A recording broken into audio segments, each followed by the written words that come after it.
శ్రీ వాసవి కన్యకా పరమేశ్వరి అమ్మవారి జయంతిని రాష్ట్ర పండుగగా నిర్వహించాలని ముఖ్యమంత్రి నారా చంద్రబాబు దృష్టికి తీసుకువెళ్తున్నట్లు ఆర్యవైశ్య కార్పొరేషన్ చైర్మన్ డూంటి రాకేష్ చెప్పారు. ఆదివారం వంటంలోని కొత్తగూడలోని శ్రీ వాసవి అమ్మవారి జయంతి కార్యక్రమంలో ఆయన పాల్గొని శ్రీ వాసవి అమ్మవారికి ప్రత్యేక పూజలు చేశారు. ఈ సందర్భంగా డూటి రాకేష్ మాట్లాడుతూ గతంలో శ్రీ వాసవి అమ్మవారి ఆత్మార్పణ పర్వదినాన్ని రాష్ట్ర పండుగగా సీఎం చంద్రబాబు ప్రకటించారని, అలాగే పెనుగొండను శ్రీ వాసవి పెనుగొండగా పేరు మార్చారని, ఆర్యవైశ్యులకు చంద్రబాబు ఎల్లవేళ అండగా ఉన్నారని అన్నారు. శ్రీ వాసవి మాత అనుగ్రహం అందరికీ ఉండాలని అమ్మవారిని ప్రార్థించాలని చెప్పారు.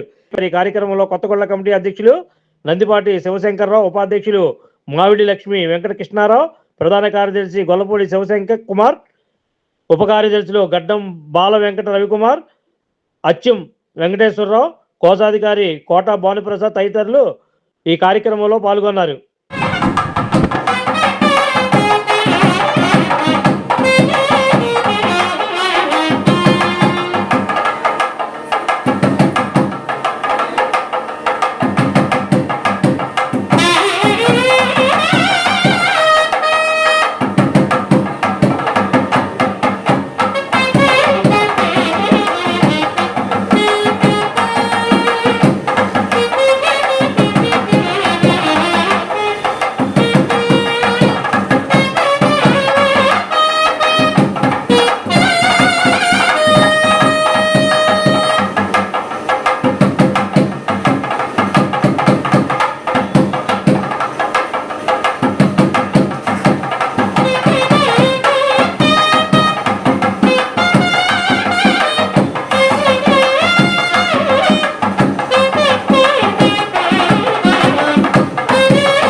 వాసవి కన్యకా పరమేశ్వర అమ్మవారి జయంతిని పురస్కరించుకొని విజయవాడ పురవీధులు అంతా కూడా అన్ని వార్డుల్లో ఘనంగా ఆర్యవైశ్య సంఘాల వారి ఆధ్వర్యాల్లో, కన్యకా పరమేశ్వరి అమ్మవారి దేవస్థానాల ఆధ్వర్యంలో ఘనంగా అమ్మవారి జయంతి కార్యక్రమాలు నిర్వహిస్తా ఉన్నారు.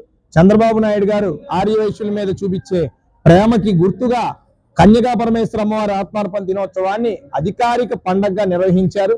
దాన్ని స్ఫూర్తిగా తీసుకొని పక్క రాష్ట్ర ముఖ్యమంత్రి వర్యులు అమ్మవారి జయంతి కార్యక్రమాన్ని అధికారిక పండగగా నిర్వహించారు.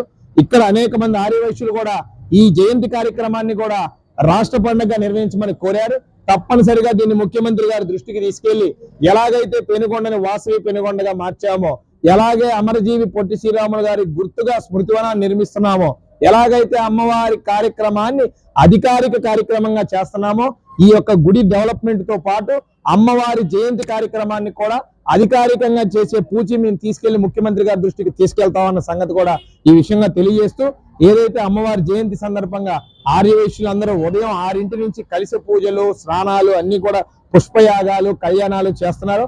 వారందరికీ కూడా అమ్మవారి జయంతి శుభాకాంక్షలు తెలియజేస్తా ఉన్నారు. Like, subscribe and press the bell icon for new updates.